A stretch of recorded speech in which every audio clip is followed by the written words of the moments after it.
I'm Tom. And I'm Molly. Welcome to Forensic Gameology, hosted by ForensicGameology.com. Reviews for science. In 7 minutes or less. And here's where I look to see if I'm holding this up right. Thank goodness. Floating market. Floating market is it a press your luck game, or is it just trying to predict the future? I don't know. It's a little bit worker placement. You've got your customers trying to collect fruit from the floating markets, the boats that have the fruit on them in the, what is this, Thailand? And you place them to try to get money, or if you correctly guess the die roll range from 20 to 23 on this boat, 17 to 19 on this boat, you get the fruit from that boat, or you can place your guys elsewhere to do interesting things throughout the game. Guessing the numbers, what do you mean? The range? When you place your first worker, you also add one of your dice to the pool. So I've got this D12. You also have a D10, a D6, a D4, and another D6 that is negative. So when everyone's added theirs and everyone's placed all of their workers and everyone only has this one die in there, we roll them. And right now I rolled a 1 and a -2. So I have less than 0. So the less than 0 boat is the one that produces the fruit that round. People next to it get money, such and so forth. Simplicity versus complexity. This game is simple enough. You're just trying to collect 5 of the 7 fruits first, and you win. And Tom explained how you get those fruits. It's one way to get those fruits. It's the main way. There's another way you can, if you get enough coins, like Tom said, if you're close to the boat, you get coins, you can buy your fruits.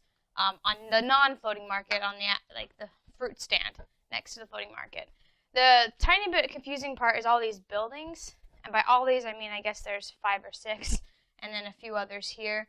And these ones over here are die modifiers, or they add different dice and whatnot. So, tiny bit confusing, but this is going to be a fairly simple game. I think it's pretty simple in that you can learn it from the rule book within your first play. You know, play a quick round first, and then you'll understand it, and then you can introduce it to people pretty easily. Luck versus strategy.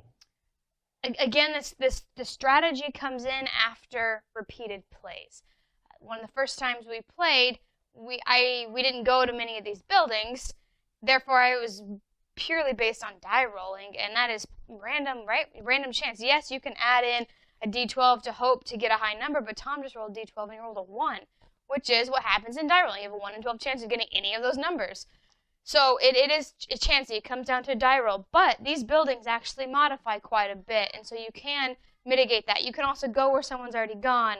You can up your chances of getting extra coins. So there are other things to mitigate that luck. So there is some strategy in it, and we missed it in the beginning, but then after plays we realized, oh hey, there's more that we can do, and it's not just a luck-based game.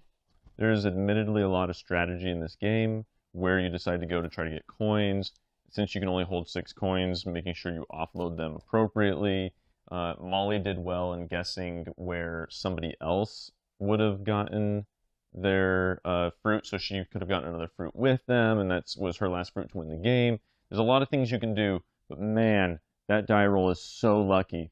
We played with 4 players the other day. We've done this 2 players as well. We've gone with 4 players, and whoo! There is just so much variance when you have that many dice in there. It's like, I don't even know which one's going to go. And like, you'd think, oh, they're all kind of large dice, and you'd kind of get that the spread on the large side. Everyone would kind of try to go there first, and then boom, it'd be on the other side of the board. It'd be like, I just did not see that happening. Of course, it could have happened, and we all could have predicted it, but why would you? They're all large dice. And so it's just, the variance is so crazy, especially, I think, the more players. Well, that's not true, because in 2-player, it adds dice from the board. So, I mean, it's just variant. It's just not variant. There's a lot of variance. It's just very random. Despite the strategy, there is a huge helping of luck. Fun versus boring. I actually think this game's pretty fun. I like playing it. I like trying to figure out, I mean, I'm not always the best at it, but I like trying to figure out what the die roll is going to be. You can buy the fruit. You can manipulate other things, but I like just getting the fruit. I like going to the right boat and getting the fruit. Now, that isn't always going to happen, because between rounds, you switch 2 of the boats. And so, I mean, whoever's the starting player of that round switches the boats. So you're not always going to be the starting player, and they can get switched out from underneath you, and you don't have a high enough die to even add to get to the one you need to get. So you need to do other things. You need to get money. You need to be able to purchase and whatnot.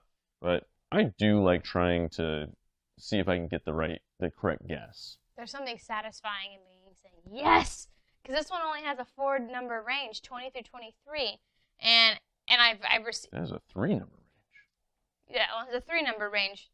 Some of these are small. Some of these are 8 numbers. Some of these have been more numbers, more chances. Although that happens to be 0 to 8, so maybe they're thinking with multiple dice is less likely that it's going to be that low. But there's something satisfying when you can get the fruit from the boat. I've enjoyed this game because there's just so many things you can do. And by so many things, I mean, I think it's cool to try to figure out different ways to win. Not just getting the fruits, but getting money or going where someone's already gone to get, they're already working on that number. Now you're working on the same number, going and getting the same fruit. Yeah, so guessing what someone else got so you can get their fruit from them as well. I like this game. I've enjoyed it when I've played it. The die modifying, I mean, it's just crazy random, and I like trying to figure out if I can mitigate, or if I can tweak that and use that. I don't know. Board Game Geek rating. I'd go for a 6 for me. Yeah, mine would be in between 6 and 7. So it's a pleasant little game. Yeah. Every time we get to multiples of 500 subscribers on YouTube, we give away a free glitter painting. So make sure to subscribe now. It could be you that wins. Floating market. We've presented the evidence. You be the judge.